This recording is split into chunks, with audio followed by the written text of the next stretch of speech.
You're listening to the AFTERBUZZ TV network. Now the largest new media platform on the web and your #1 source for after-show entertainment. Very good, Johnson.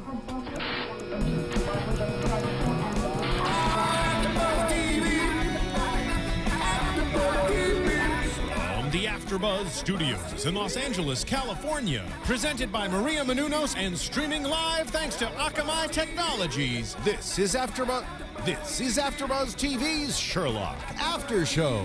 We'll break down tonight's episode and get you all the latest news and gossip.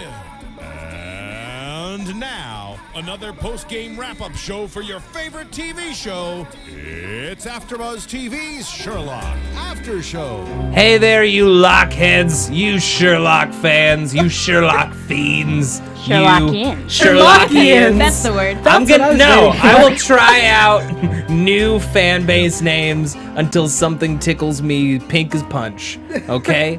Hey gang, we're here at AFTERBUZZ TV. We're doing Sherlock Season 3, Episode 3, the finale, His Last Vow. I am Matt Lieberman. Joining me on the panel, of course, are the fantastic and talented Miss Yael Tygiel. Hello, everyone. Megan Salinas. Did you miss us? And Marisa Serafini. What's up, everyone? Hey. Hi. Okay, so huge, explosive finale. The twists, the turns, the what moments. Yeah. Definitely a few WTF moments. Yeah. Oh, yeah. Oh, certainly. I'm just gonna come right out and call it and say best episode of Season 3, personally.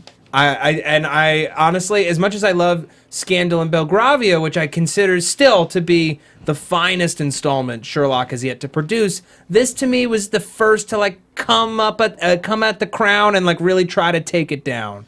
You know, they're both Stephen Moffat penned episodes. They're both incredibly twisty narratives with some really cool camera tricks, really cool transitions. It's a very cinematic episode. We've got a very different kind of adversary who's brought into the light. We have the return of an old enemy. We have some major betrayals. What did y'all think of it? I think it was really great to see us go back to the Sherlock that we know and love. It wasn't the big comedy and the romance and the, you know, the sitcom. It was really great, and I loved it. I wouldn't say it was my favorite. I don't know what was my favorite, but I don't think it was this one. But I did love it a lot. I think someone on YouTube commented that the last episode was like Sherlock Actually or something like that, because it did feel very British romantic comedy. That's funny. I agree. I think this was the best episode this season. 4 Sherlocks and a funeral. So, Oh, that's every episode, isn't it? maybe. I'd watch that episode. Continue. But yeah, I agree. It's not my favorite episode, but I definitely think this was a really strong way to end the series. Definitely a way to end the season for everybody involved. Yeah. And yeah, you were just listing off everything. There's a lot to this episode, and there's a lot to talk about. Yeah, Marisa. I love this episode. I think it was a nice tie-in for what the whole season 3 was. Honestly, it wasn't my favorite because I do think Scandal in Belgravia was better, but it was a great episode, and I don't know, I enjoyed it, and it let us wanting more at the end, like every good finale should. Yeah. And, like, I hate to skip to the end, but, of course, what's on everyone's mind is the return of Moriarty. We saw him shoot himself at point-blank range, gun in his mouth, brains on the roof, and yet he's still somehow alive. And this kind of cliffhanger, to me, speaks to, these rumors of there being a special at the end of the year, or there being a fourth series at the end of the year. Why tease us in such a fashion if we're going to have to wait another 1.5 to 2 years? Because that's Moffat's style. His style is to tease the F out of the fans. Well, and one of the big criticisms, actually, that Moffat gets for a lot of his shows is that death is not a permanent thing. This is something he gets a lot of criticism for in Doctor Who. It's something he's gotten a little bit of criticism for in Sherlock, because everybody knew Sherlock didn't die. I don't think we can blame him 100% for that. But if they actually do bring back Moriarty, like if he is alive, then I know a lot of people, especially on Tumblr, have words to say about that, both good and bad. I actually don't know if I buy in 100% that Moriarty's still alive. Yeah, no, it could easily be a plot that he had put in motion before before his death, in the event of his death, something like that. We're just seeing video footage of him. There's no proof that he is in fact alive. So that is a good point. Yeah, it could also be somebody taking on his persona. Yeah. That could be possible. That's too. true. Copycat kind of person. Yeah, but how do you copycat, the concierge of crime, like somebody who's so powerful and so brilliant? It's going to be hard to take up that kind of a mantle. It'd have to be a real psychopath trying to do it. When it comes He's off to a good start. Yeah. Yeah. When it comes to Stephen Moffat's writing style, like one of the things that I notice all the time that like some people probably take issue with, but that I kind of love, is he'll gloss over some of the finer details in favor of just giving us as much story as possible. Like, I can't remember what the moment was in this episode where it was basically like, Sherlock knows some information for no real reason at all. It was Molly and the engagement. Yeah. That is what you're thinking of. When he goes, oh, your engagement's over. Done. Continue. Yeah. Exactly. Like he'll just dump information into the world, and someone will be like, wait, how'd you know that? And he'll just be like, I just do, or Yeah. I'm brilliant, and that's fine. And he does that on Doctor Who as well, And maybe it's a little, it wears easier here because Sherlock is such a borderline psychopath. He's like, High functioning sociopath. high functioning sociopath. Please. Thank you. Which- Yeah. Don't ever get that wrong, apparently. Sherlock will have words, and bad things will Not happen. even words. Yeah, exactly.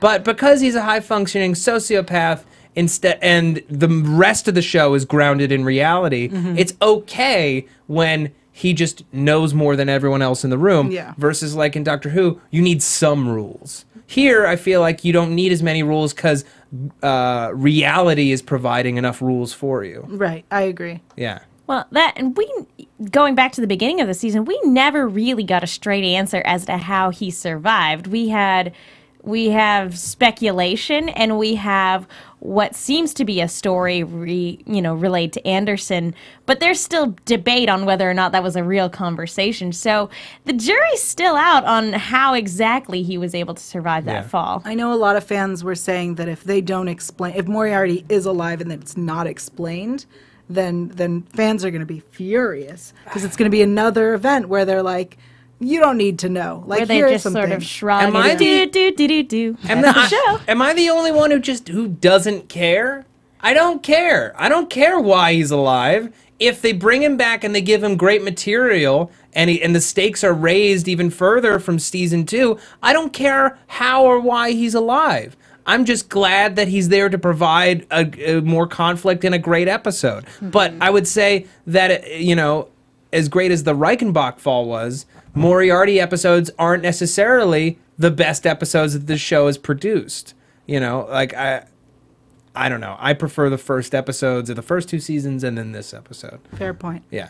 All right. I wanna get into it. So we have our villain is finally revealed. Charles Augustus Magnussen. Powerful name, strong name. Not quite a Viking name, but close. Good British name. But it's not He's British. foreign. It's not British. It's like a good European name. Yeah. Strong. It's like an oaken shield of a name. Ooh. You I know? like where this is going. Yeah, it's like one of those round oak shields with the metal circle in the middle. Anyway, a banded shield, and he's in this hearing. Lady Smallwood. Oh, no, is are your you? chair sinking? I'm sinking. That's you gotta take care of that. I can't take care of it. Oh boy, All right. You got it. You Done. got it. there you go. Sorry. Well, now I feel short. Guys. Don't You're worry, good, I'll you're sink good. again. Yeah, so he's blackmailing Lady Smallwood. This guy, he's Captain Blackmail. He appears to have these magical glasses. They're Google glasses. a magical Google I glasses. thought so. Yeah. Right. Which I kind of want a pair. Just I know, which turn out to be regular spectacles, And then I loved that moment when Sherlock grabs the glasses, like this is the archive, these are the vaults, and it's like they're regular glasses. And then we cut to Magnussen's point of view again, and it's still showing the data. And I know that I'm not alone when I, for a hot second, was like, does he have an effing robot eye? He has robot eyes. I was with you on that one. I thought that for a little bit longer than I'm proud of. I blame Almost Human, 100%. Oh, I yeah. blame Almost Human for this. 100%. I was positive that it was Contacts, and I blame Agents of S.H.I.E.L.D. No, I didn't think of it because, you know, we always see Sherlock's ways of how he visualizes items and people and stuff, and we see the words pop out at the screen. Yeah. That's Sherlock's way of seeing things, and then that was just his filed data system of how it was for Magnussen. So Marissa is smarter than all of us. Yeah. We're saying. We're all dumb. Yeah. No, my favorite example of that was when he had the GPS out in front of his face and just the globe, and it's just moving super fast. Yeah. I loved that part. So I feel really dumb, for not thinking that Magnussen was just really, really smart. It was great because if you remember in Sherlock, I believe it was like the pilot episode, you know, Sherlock kind of has a GPS in his mind when he's tracking the person down, and Right, when he's tracking he's down thinking that cab, through, yeah. he's thinking through London, so he kind of has a GPS. But there's just the different visuals of how it is for each person. Yeah, everyone's mind palace, which I didn't realize was like a regular term in Sherlock world, because like, you know, Mind palace. right, because like Sherlock and Watson are using it in the first couple episodes this season, then all of a sudden Magnussen knows the term too. You know, I was thinking you were right. I was thinking that sounded completely ridiculous. But John writes a blog that is available to everyone on the internet. Yeah. So if he's saying, you know, oh, Sherlock went to his mind palace, then, you know, somebody like Magnussen who is clearly looking for information on all these people is going to see that and go, oh, I have that too. Yeah. That's so funny. Right, regardless of the blog, Magnussen is the one who's blackmailing. He knows everything about everyone. He would know about the Mind Palace. Right, and he knows a lot about Sherlock. He knows about poor Redbeard. Mm-hmm. Oh, Redbeard. Which, did anybody see that coming? Finding out what Redbeard was? No, it was so sad and sweet. It was this one friend. And like one of the most like wonderful things I think that we've gotten out of this season is getting a peek under the hood at who Sherlock is and who Sherlock was in the past. Seeing his family life, learning a bit more about his relationship with Mycroft, learning that he grew up thinking that he was inadequate, that he was stupid, you know, especially compared to his brother and his mother. Whose mother, who's a genius, by the way. Yeah. Who's a genius, and then the father who's just kind of trying to just stay out of the way. He's the sane one in the relationship, which was just so funny, seeing Christmas at their place. Yeah. What a nightmare. Even without, you know, the quarreling lovers who we'll get to in a moment. Yeah. Has national security information on it, and you have potatoes on it. Are you boys smoking out here? No, it was Mycroft. That was awesome. That was great. And even their mother calls him Mike, and he hates it. He hates it. You gave me a proper name, mother. Yeah. Mycroft. Ugh. I love that. What, Mike or Mycroft? The fact that he's like, you gave me this name. Why can't you say the whole thing? That, and I just loved all the nicknames that Sherlock's girlfriend was giving everybody. Cheryl. Oh, Cheryl. Can we talk about Janine for a minute? Yes. Oh my God. So John finds the episode starts out. Sherlock's nowhere to be seen. No one's seen him in a month, and John finds him in a smack den when he's trying to help out he and Mary's neighbor, and there's Sherlock. Great reveal. And he's strung out, and everyone is furious with him. And it's the first time, we mentioned it either last week or the week before, that we really hadn't seen any of Sherlock's substance abuse problems other than his nicotine habit on this show. And it's very much a part of who he is on this show. It's happened before. Everyone's disappointed in him. Everyone's pissed. Everyone thinks that he's using. He says it's for a case. No one believes him. With the Empty Hearse Club comes to check on him and help search his house. To be discreet. Yeah. Yeah. Or to get gossip, one of the two. Right. And the one thing that he doesn't want anyone to see, that he doesn't want Mycroft to see, is in his room, and he lets them believe that it's drugs, only to discover that it's Janine from the wedding. And in this moment, the entire Sherlock fandom collectively lost their minds for just like 30 seconds. And it was just like, It was the Say same. what? You know, even John Watson was, or John couldn't process it. I felt like John. I wasn't able to process it while we were watching. I had the same reaction that I had in the first episode when we saw him kiss Molly. Yeah. I went, what? yeah. What? Huh?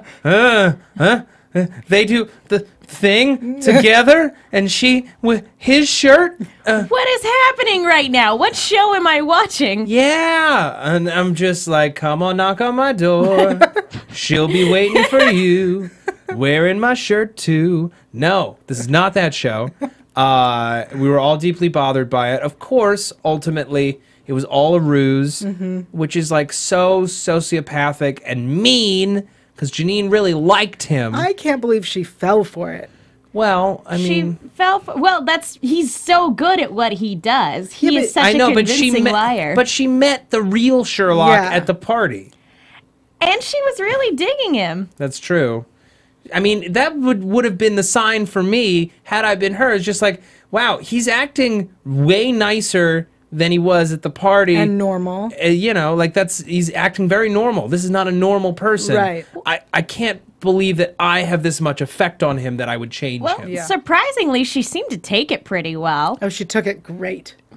So we're Yeah. cool? Yeah, we're cool. Yeah. Oh yeah, we're cool. She made millions, I think. Oh yeah, from the I think gossip that helps. rags. I think that helps ease the pain. Oh, She's gonna of course. buy. Easy She penny bought a bit. cottage and it's beautiful. Yeah. So she's all right.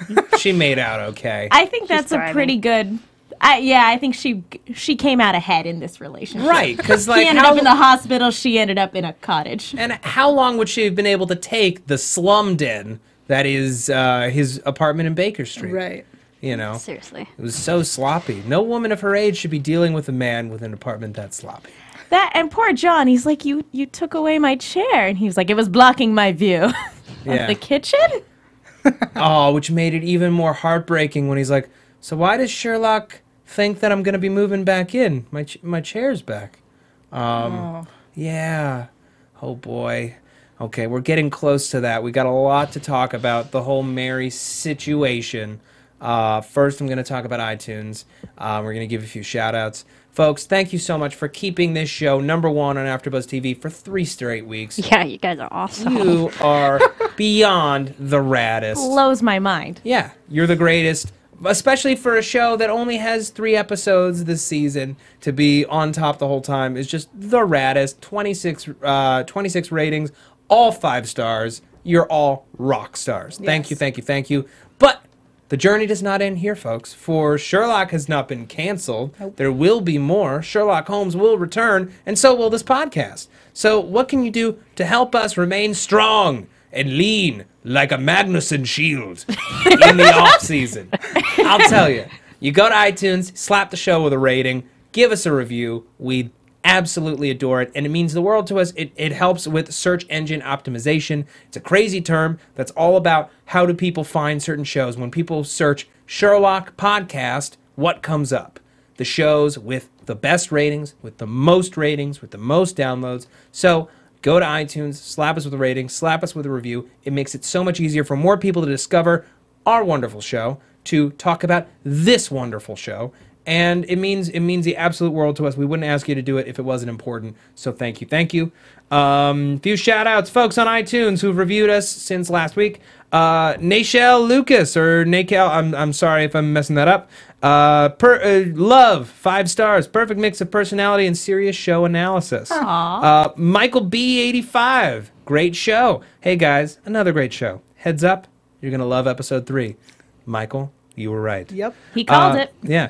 VCast52 writes, yay! Finally an AfterBuzz after show for Sherlock. You guys are wonderful. Thank you so much for delivering. I love the interesting perspective on Mary. Keep it up.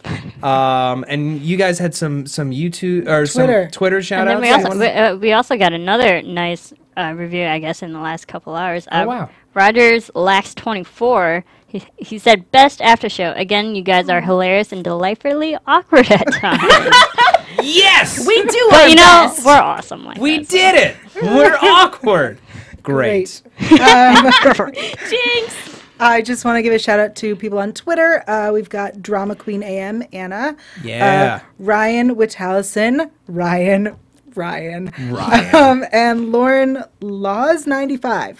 Thank you for all of your Twitter support. Yes. And in addition to that, I want to give also a Twitter shout out to Asakeen, Krista Joe, and Free Woman X Grape. You guys are awesome. Thank you. I Yes. second all of these Twitter shout outs. These are all amazing people. And if we missed anybody, you know, we love you. Don't take offense. There have been a lot of tweets about Sherlock, and you guys are all awesome. Thank you so Yes, much. thank you. Yeah.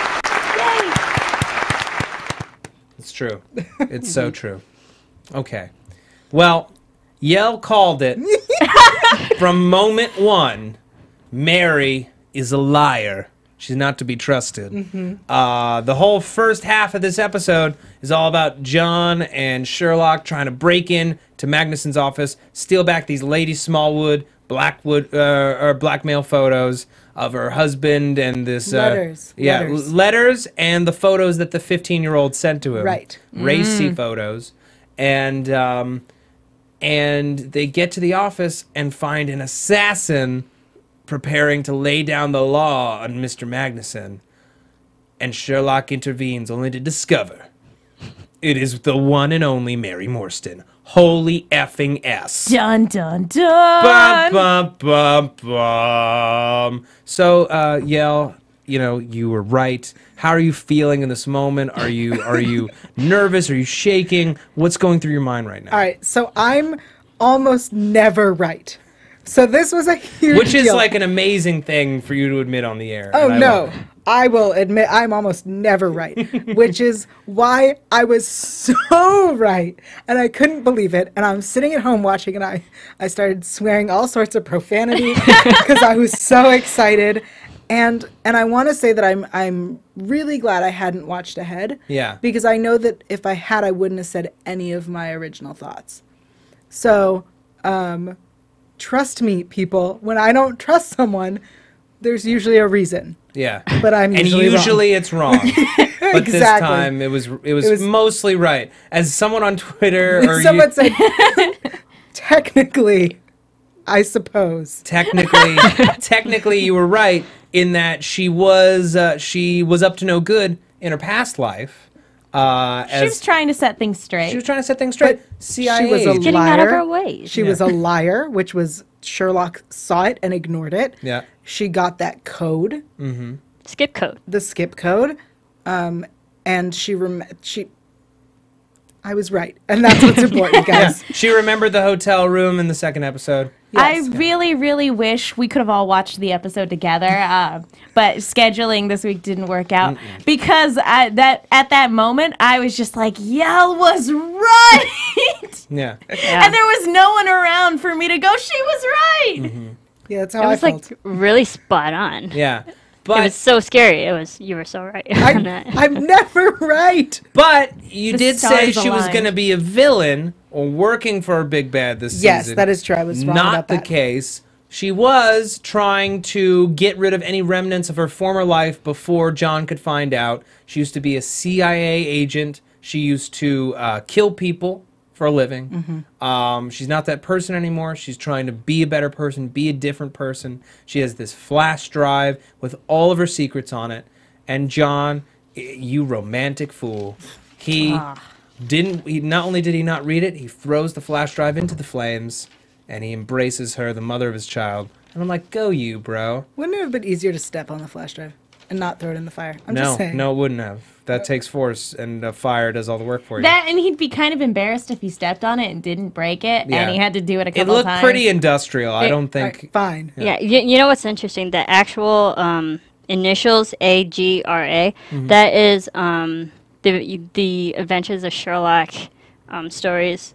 So that's actually a previous storyline that happened in Adventures of Sherlock. Oh, Yeah, I was that's like wondering what that stood for. It's a miniseries. I think it has like 4 parts, and I think it's like episode 3 or something like that. Yeah, I thought that was cool. That is awesome. That is really cool. Yeah. Fun fact. Yeah. So, ultimately, John decides that John is at first is stunned and he's furious. Sherlock plays this incredible double cross when he bolts from the hospital. He bolts from the hospital and everyone's trying to find him. He's in one of his bolt holes. Everyone's got a different amount of bolt holes that he has. Isn't that the best term, by the way? Yeah, bolt holes. You know, when you bolt, it's a hole you hide in. Yeah. Yeah, It made sense. Oh, it made sense. My favorite was Molly for a hot second on the screen, and she's like, you know, one of them is I have a spare room in my apartment. I mean, it's my bedroom, but I sleep in a different room. We agreed we need personal space. Yeah. Molly. Oh, Molly. I just want the best for her, and her marriage is off. I was so mad at him this episode when he was just like, when she's slapping him, and she's like, "How dare you do this to your friends?" And he's like, "Oh, I'm sorry, your engagement didn't work out." Like, I know he's not exactly Mr. Sensitive, but come on, Sherlock. Yeah. Even you have to understand that that's not cool. Come on, Cheryl. Well, you know better than that, Shirley Pooh. This means that Molly and Lestrade can get together. Oh my God! I want Greg to hook up with someone. Molly. We all want Greg to hook up with someone and to be happy for once in his life. I don't see that coupling working out. Why? I don't see it working out because she's obsessed with Sherlock, and it will never end. It will never end. At this point, she's not going to change her ways. A leopard does not change its spots. So you're saying that she's never going to be with someone? I'm saying she's holding out, waiting for the real thing. And So she's not going to be with And there anyone. was, honestly, there was enough in this episode for the people who ship Molly and Sherlock to be satisfied, because when he was bleeding out, who was the person he was thinking of the most? It was Molly. It was Molly. Way to encourage the shippers. I am all for that. She's the captain of the ship. Yeah, I've never been a captain before. I like this idea. I hope you're watching this podcast just to see the sheer raw delight on Megan Salinas' face when she realized she was the captain of this ship. Captain. Anyway. That's the face I made when I was right. Oh, wow. Did you put your hands Did you on do your the hips full too, Superman and, like, pose? No, I had to grab hold of the table because I could not believe what was Because you happening. were just shaking. Yeah. Yeah. But there was enough in here, and that was a very interesting scene in and of itself. Just when he got shot and his mental process. I want to talk about that in a second. I just want to finish this. This Mary thing, because that whole sequence is really, really great. After he bolts, Mary asks Anderson where he would have gone. Right. She's the only person who would think to ask him. Sherlock knows this. And he plays this whole game using cell phones and speakerphones and a dummy. Not really a dummy, but he sure felt like one. Dr. John Watson. Was anyone surprised that it was Watson? No. I was. For a minute, I did think it was a dummy, but then when she pointed out, when they weren't showing the face, I was like, well, is that a dummy? And then right before the reveal, I was like, okay, John's sitting there. That's what's going on right now. I kind of figured it might be John, because before maybe a minute before all that happened, that John was also kind of second guessing Mary after the Claire de Lune perfume realization that he was thinking, and then Sherlock wanted to tell John. You kind of knew that Sherlock was on his way to go tell him, and then that they just had to reveal it both at the same time. Right. Yeah. I'm amazed that John Watson, he just has to muss his hair up just a little bit and it looks suddenly as buoyant and curly as Benedict Cumberbatch's do. Did not expect that. Well, that and the lights have to be off. Yeah. He has to wear the coat. Yeah. But like a tragic scene with the look on his face, how furious he is. And then finally during Christmas we get this flashback of how they resolve it, and he sits her down like a client. I thought that was a flash forward. No, the Christmas was the flash forward. We skip ahead to Christmas and then we flash back to this stuff. Which was an interesting choice. I didn't like it. Christmas was a flash forward. Yeah. I didn't like that they did the back and forth. You would have liked it better if they had just let the scene play out and then jumped forward to Christmas? Yeah, I think it would have. I personally just would have liked it to be chronological. I think jumping forward to do a flashback. It felt a little disjointed. Yeah, because for a minute I was like, wait, we were just in the middle of something. Is it Christmas now? What's happening? Yeah. I didn't mind it jumping back and forth because even though it was non-linear, the storyline was still progressing forward. Yeah. So it still made sense in an exposition in two different times. I think I didn't mind it up until they flashed back, and then I was like, well, wait, why did we bother to jump ahead in the first place? I think, I mean, it didn't bother me. It was a very showy way of storytelling. It was kind of like Stephen Moffat saying, ha ha ha, look what I can do. But I didn't mind because I liked the way that it unfolded and that I was still unsure of how their relationships were at Christmas. It was like, okay, they're still together, but they're not talking. They're furious. You know, maybe we'll reveal things that way. But then we actually got to see the scene, and I was relieved that we got to see it.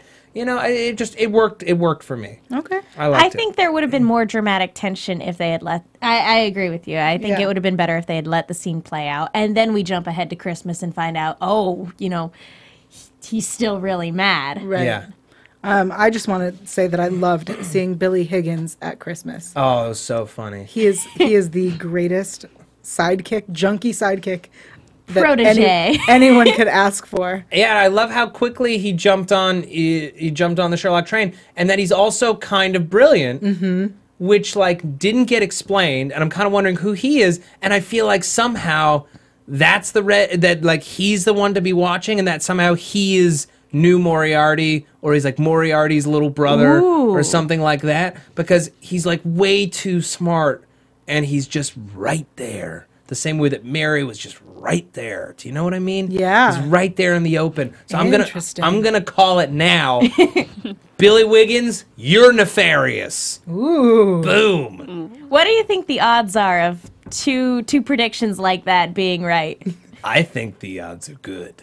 I think the odds are very, very good. I think I've hit my limit of being correct, and I'm not going to even try. And I will never hit my limit of being correct because the sky's the limit for me. That's what I've learned through my time here at AfterBuzz TV. Yeah. Is I am Reach for the stars, Matt. Yep. Solid 80% success rate. I'm basing That's a that B. That's good. I'm basing that on absolutely nothing, but I'm pretty sure it's right. Okay, so Megan, you were talking about earlier this kind of like Mind Palace bullet time negotiation of how to survive, which like if you're thinking about it in terms of how fast this thought process is going on, he's making a lot of calculations in less than a second, which is unbelievable. As everyone in his life appears to him in a vision as he figures out the best way to survive, all the things that are going to try to kill him, how to handle it one step at a time. And I love this sequence. Well, if you think about it, it's like light flashing before your eyes. But for Sherlock, it's his calculations and his people in his life flashing by. Yeah.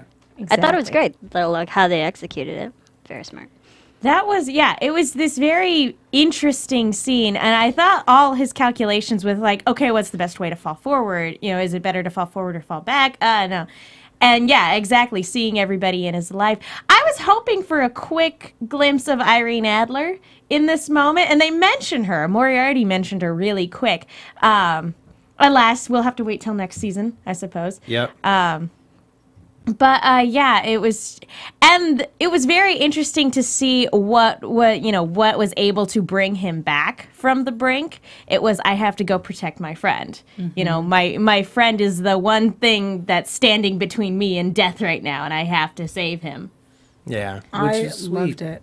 I thought, I was just complaining about the way that they did the rest of it with the Christmas and the flashbacks and whatever, because that was very showy, but this was very showy and it worked. It was perfectly what we needed for this episode. I loved it. Yeah. I mean, it was a device, but it was one that is a natural extension of what this show already delivers. It didn't feel out of place. And it was appropriate for what he was going through mentally and physically and emotionally. Yeah. So.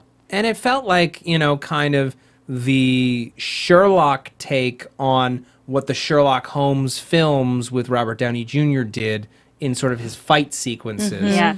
You know, it's breaking down a problem step by step, except instead of like, oh, I'm going to dismantle this big dude because this is an action movie. No. I'm going to figure out how to survive and continue fighting the good fight with my mind, which is far stronger. Yeah. Yeah. But I think it was a cool way because we see it might have been just a way to show the audience that this is why he won't die. This is how he thinks before anything can harm him. So his ways of survival. And it might have been because maybe they didn't show us how he really survived, air quotes, on the first episode of this season. Maybe this was the way to tell the audience, hey, this is what Sherlock goes through every time he's in peril. You know? So I mean, I like the visualization. It was a nice way another way to get into his head. Mm-hmm. Well, I would love to see what went through his mind before the Reichenbach fall. Because that's got to be even more fascinating. Who did he talk to? Has anybody ever seen The Great Mouse Detective by any chance? Of course. Who hasn't? My favorite part of that movie when they get out of the quick death trap and he's rattling off all these mathematical calculations that in actuality make no sense. I think at one point he says, like, take the square root of a triangle. And it's like, what does that even mean? You're not using math anymore. I kind of felt like that a little bit for this scene, only in a much more dramatic setting. Interesting. Wasn't there a moment in one of the flashbacks, I want to say it was the one where Sherlock was actually explaining how he's surviving the fall, that there was a quick, brief moment where they showed the audience, like, his exit plan, like going across roofs, up and down ladders and stuff. So maybe that was another quick visualization that we saw, but didn't really think about it, of his exit plan and how to survive. Another thing about this episode, and I think it's partly because of how it's structured and partly because of who our villain was and how he was played and stuff like that.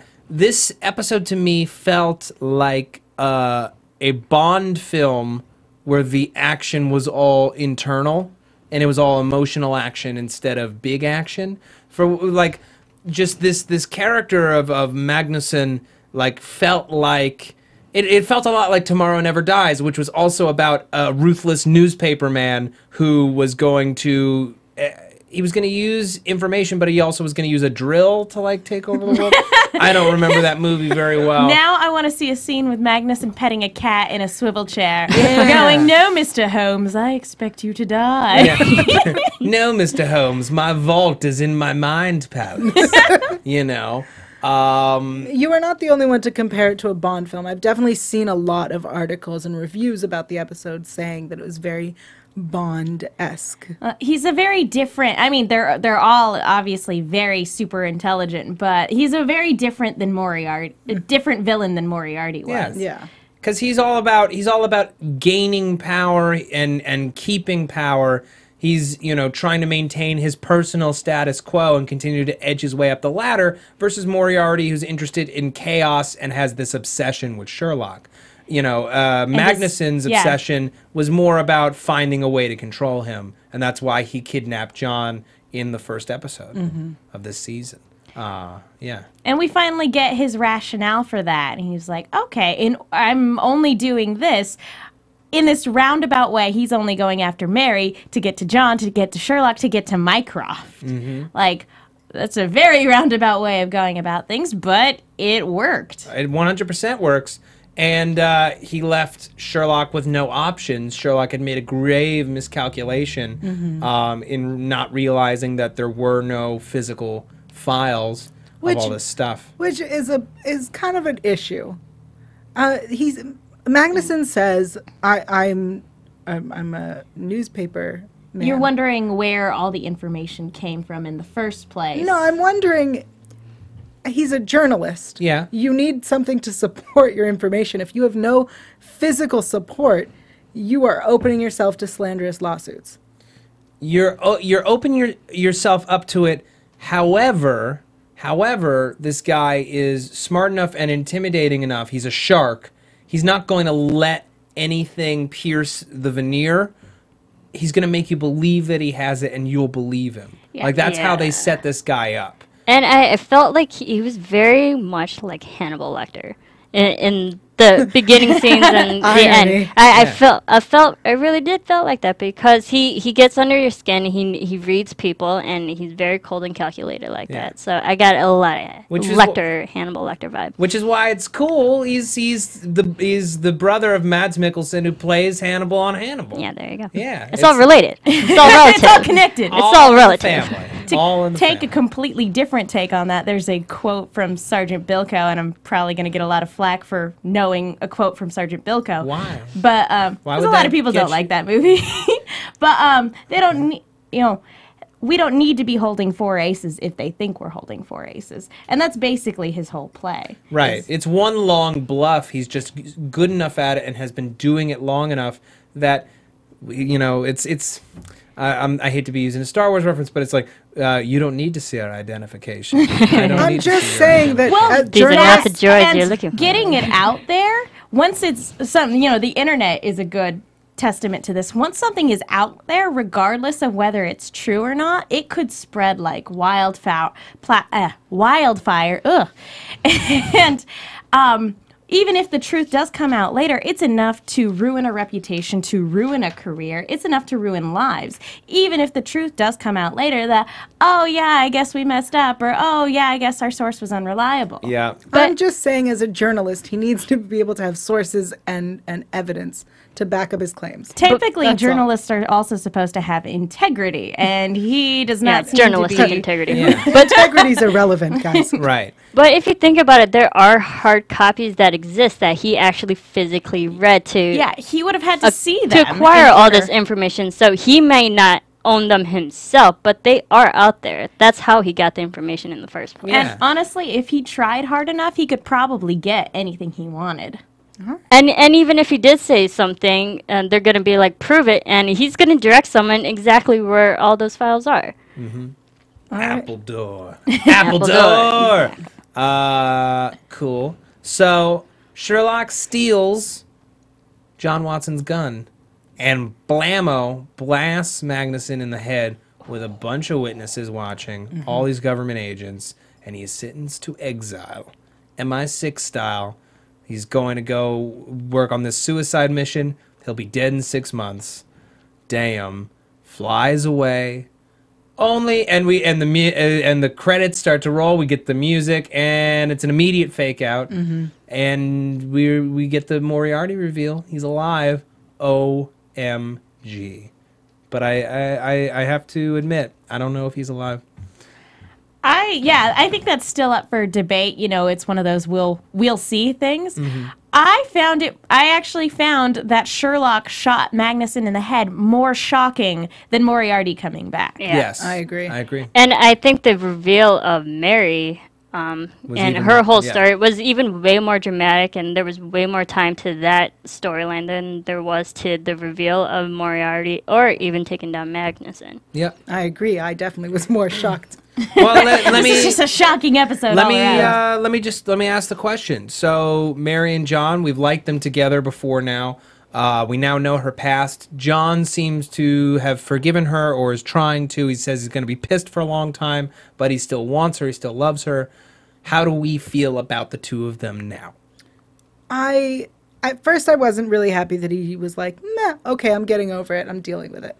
But as they explain that he's seeking out this trouble and this danger, and when Sherlock is exiled, he says, take care of him. And she says, I'll keep him in trouble. And he said, that's my girl. And I was like, okay, I get it. And I think the reason I can handle it and I can accept this is because John said, I'm going to be mad for a while, and I'm going to bring it up. Yeah. And I was like, okay, as long as everyone's under the understanding that he's going to keep bringing it up, then that's fine. Yeah, and that seems to be like a normal couple thing, too. Like, couples who get into fights will bring up stuff from, like, previous fights. And it's like, I thought we were over that. But no, and this was a huge thing, so he has every right to bring it back up in as many arguments as he needs to. But I still like them together. I still think they work. And honestly, I agree with Sherlock. John kind of does it to himself. Yeah. He has every opportunity to walk away from helping Sherlock on cases, and he didn't have to pick someone like Mary, but he was attracted to her for certain reasons, and those reasons happen to be that she's dangerous. And he didn't necessarily pick up on that on a conscious level, but he definitely picked up on it subconsciously.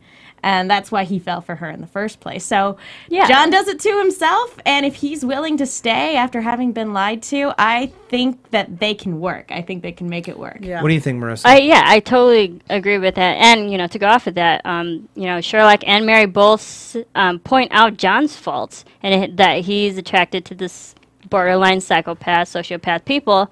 And then so John realizes he has faults as a person, and you realize Mary has faults as a person. And then when he actually, tried to reconcile with Mary seemed genuinely sincere. Like, she really wanted to get over her past. She really wanted John in her life, and she was really genuinely sorry about it. So I think having that truth between two people can really, you work at relationship. They're not going to be perfect, but, if this is the person you want to stay with and, like, love for the rest of your life, you're going to work it out. And you're going to be fine, I think. And I mean, they have a kid together. That kind of, That's the other thing to really consider is that, they have a kid on the way. Yeah. And you know what? I mean, I wouldn't mind having baby mama who, if anyone came after my baby, could blow their head off. Right. That's kind of rad.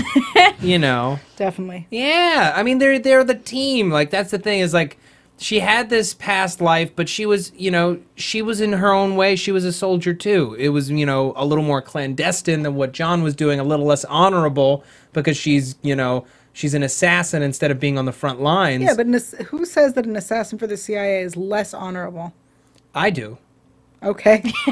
than a Let soldier the record doctor. show. Like it just not necessarily that, every country needs their, soldiers who fight in more clandestine ways, who aren't able to leave the darkness but are still protecting lives. So I'm not going to say that there's anything wrong with that or that they're not protecting people. That's absolutely not what I'm saying. I'm just saying, especially if we're talking about Britain, where honor is such a big thing and has such a history, the honor of being in battle. And I know that that's no longer, it's a far cry from how we felt about honor in battle in, say, World War I. But, you've got this guy who saved people, who helps people, prevents them from dying, was on the front lines, had PTSD, and you got someone who, did contract killings for the American government and then ran away when things got too hot and stole someone's identity. Okay. Very, very different stories. However, she genuinely wants to be a better person than she was. She absolutely loves John. I don't doubt that for a second. She will love this baby so much, and she will give it the best life that she possibly can. And I think that as a couple, they work well together, and she gives him the right level of shit. She knows how to handle him. And, it seemed almost like unnatural how well she was able to handle him until we realized her past, here being an intelligence officer, how to read people and to play people. And she can read John like a telephone book. Yeah. Well, what I really like about her, just what we've liked since the beginning, is how well she fits into this team. And I'd hate to see that team go away. I love the idea of Sherlock having his little band together, and I think she fits into this group so well, to the point where she complements both John and Sherlock really well. I agree. All right. Anything else before we head into predictions? My shirt. Oh, yeah. Yeah, Yael is wearing a shirt. It says, I don't understand. Can I turn around? I don't know. Can you? And on the back, it says... Just swivel the chair. On the back, it says, I still don't understand. An obvious call to when Magnussen is showing off his mind palace. Is he telling John, Yeah. You should make a shirt. You should make a shirt, and that should be the back of the shirt. Didn't you say the BBC was selling T-shirts? The BBC is selling the T-shirts for £17. This is a T-shirt and a Sharpie. For like $5. Yeah, the shirt was I definitely know- a pack of 6. Yeah, I know which one I can afford. So great. I just gotta say for the whole mind vault, the apple door for Magnussen, I thought that was just beautifully shot. The cinematography, I'm like, wow, for someone's eidetic mind, he has great cinematography. I mean, that's the show, but I thought it was just amazing, like how he sees his world and how he goes to places, and because Sherlock is more like fast-paced here, or like kind of very erratic, and then His was very Magnussen, rustic. it's it's very like soothing, very meditative kind of, because Yeah. he just sits there and stares into the void, and so I liked seeing someone else's visual mind process instead of Sherlock's. I think also his The movements files. Yeah. Yeah. were beautiful. He was dancing with his hands. Yeah. Yeah. Ugh. Very, very gorgeous. elegant. Yes. Like a Bond villain. Yes. But no giant drills. Okay. Let's, you know what, before predictions, really, really quickly, how do you feel about this season? We only get 3 episodes a season. This one, very different from the 2 we've gotten in the past. It's definitely a transition season as we kind of get a glimpse of what the show will become in the future. It's embracing a lot of the quirk that has been introduced in the first 2 seasons, embracing the whole team effort element. That there are all these people behind him, the people who helped him stay alive, the people who help him on case to case, accepting that Sherlock is solving cases all the time, so not every episode needs to be a lone case. How do you feel about this season? I loved this season. I think we got enough story and we got to know everybody, which was really great. The characters that we met this season were so different. The villains were different. I liked introducing more people into their pod, so it's not just them and Mrs. Hudson and sometimes Lestrade. I really liked, meeting all these people, and I can't wait to see more of Billy Wiggins. The season ended, and I felt very satisfied. Yeah. I was like, great, we have a beginning. We've kind of explained in a way that I will accept how he lived, regardless of whether I believe it. I'm accepting that that's what we're learning. There's this wedding that happened. There's love. There's, this woman who I didn't trust all season, and then it paid off. And it was great because after they revealed it, I was like, oh, okay, like I'm good. I get it. And she's staying around, even better.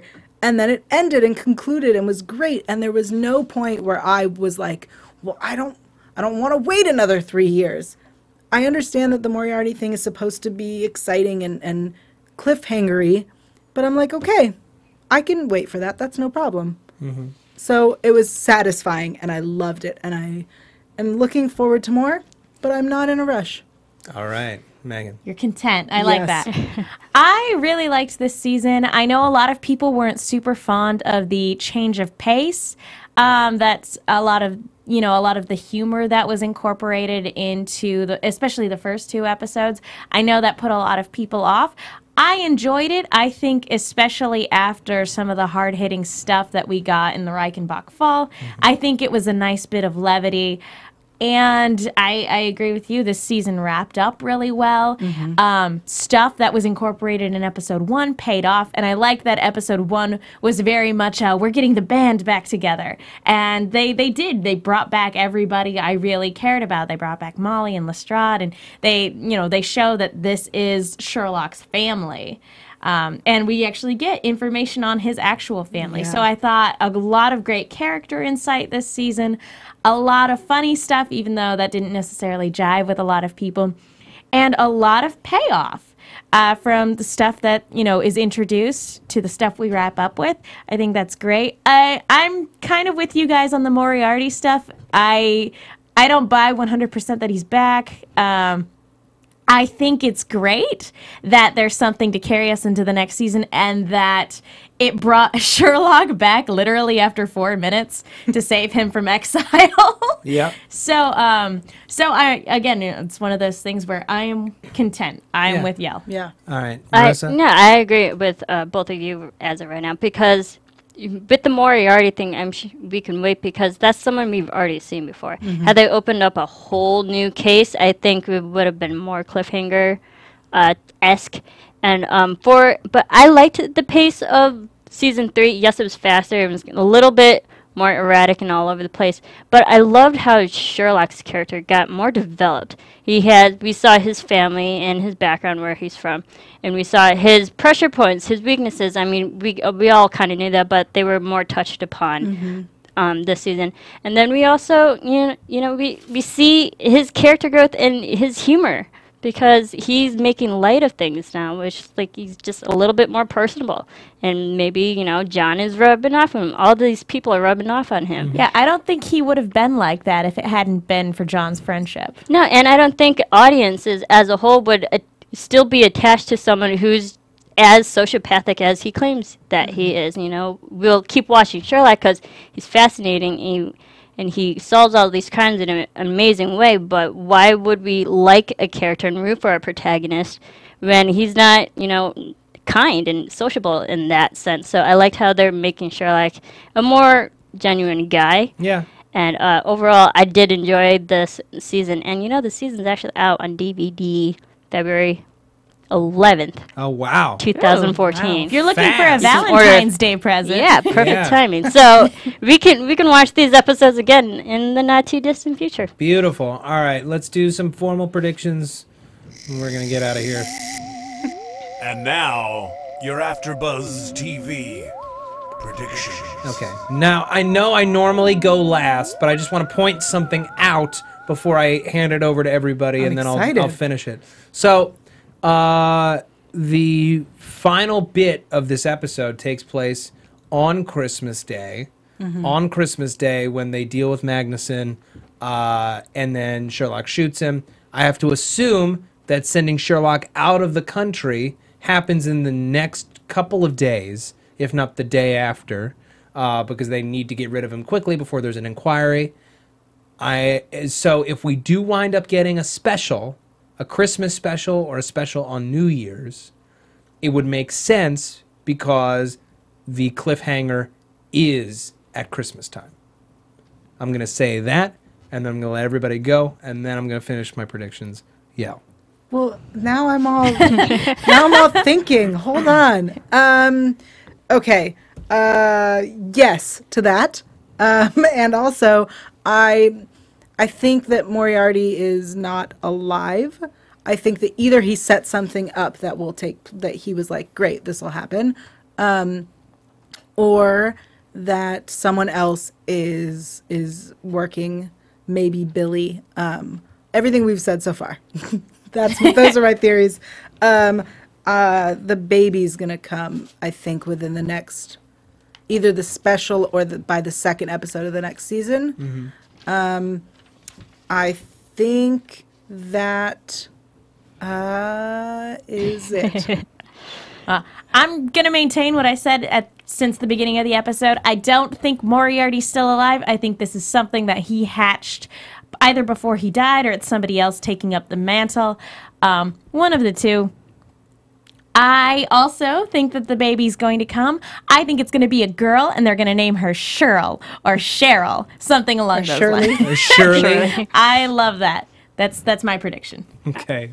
I would love to see this Sherlock's protege. Because he, shows up in this episode, which we glossed over him. But I'd like to see his character develop more and Sherlock kind of take on an apprentice in that sort of way. I think that would be fun to watch. Obviously, the baby's going to come. And you know what? I don't know. I'm just excited for season 3. Yeah. So. Season 4. Sorry. 4. Everybody waited for so long for season 3. Yeah. I think. Yeah, I think we're still in that mode. Yeah, it's almost like, oh wow, we did get a 3rd season. Oh man, we just watched it, huh? Oh wow. And okay. I can't wait for season 3. Oh darn, I've been saying that for 2 years. I know. I agree with Marisa. I would love to see Billy come on as Sherlock's protege, only to betray him because he's totally untrustworthy. Boom. That's it, Twitter people. Harass him now. Harass me all the time. Harass me whenever you want. Tell me what you think of this new hairdo.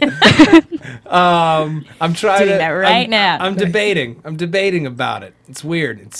My girlfriend flat ironed my hair. I feel like a member of One Direction. That's not like me boasting. That's like, this is terrible. And nothing against One Direction. I'm not trying to court that level of hate. But Sure yeah, you are. I'm gonna say baby's coming. Billy Wiggins, totally. I'm gonna throw this out there. He might have been Moriarty's lover. Moriarty always struck me as swung both ways, kind of yeah. like a weird. Definitely. You never called. Exactly. Definitely. So I'm wondering if the "Did you miss me" footage will get a reveal that it was like a private message to him while he was away, or like something weird like that.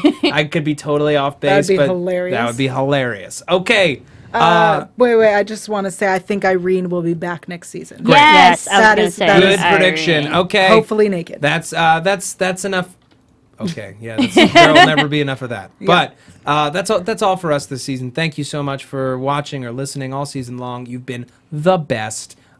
Please continue to support us in our time off. We do a bunch of other shows. We're gonna let you know about them right now. Yael, where can the people find you? The people can find me on AfterBuzz on the Grim, Lost Girl, Intelligence, Arrow, Tomorrow People, and I'm sure I'm forgetting something. Damn, girl, you're doing a lot of shows. Who are you, Matt Lieberman? I'm That guy. sure I'm forgetting a show, but also you can find me online at yael.tv. That's YAEL.tv, and on Twitter and Instagram at Yael Tygiel, YAELTYGIEL. Okay, Megan Salinas. Between the three of you, I feel like such an underachiever. You can find me on Twitter at The Menguin. That's TheMenguin. You can also find me on the AfterBuzz for Agents of S.H.I.E.L.D. and for Almost Human. Okay, Marisa. All right, you can follow me on Twitter and on Instagram at Serafini TV. I also do Glee, Once Upon a Time Wonderland, Parenthood, Nashville, and I also do the Anatomy of a Movie network, which is like AfterBuzz TV, but for movies. It's fun. You Sweet. should listen Super to it. cool. Yeah. It's awesome. Super cool. And so if you love movies, do that. And yeah, and I'm here at AfterBuzz every day doing all these shows. So you can find me in random shows in the booth. So Okay. And you can find me on Twitter at Matt Lieberman. That's MattLieberman. Here on AfterBuzz TV. With a lot of these people on a bunch of different shows. I do Almost Human and Agents of S.H.I.E.L.D. with Megan. I do Lost Girl with Yael. Both of them are going to be doing Doctor Who Classics with me, hopefully before March. We're figuring out how to schedule that. Also doing Justified, Helix on Sci-Fi, which you should totally watch, Banshee on Cinemax, Cougar Town. I might be missing something. There's going to be more stuff in the spring. Yeah. I am so busy and crazy, but I love all of you. Thank you so much for watching. Thank you for listening. We'll see you hopefully not in 2 years, but a lot sooner. keep reading and commenting. Yes, keep rating and commenting. Be well, my friends. From executive producers Maria Menounos, Kevin Undergaro, Phil Svitek, and the entire AfterBuzz TV staff, we would like to thank you for listening to the AfterBuzz TV network.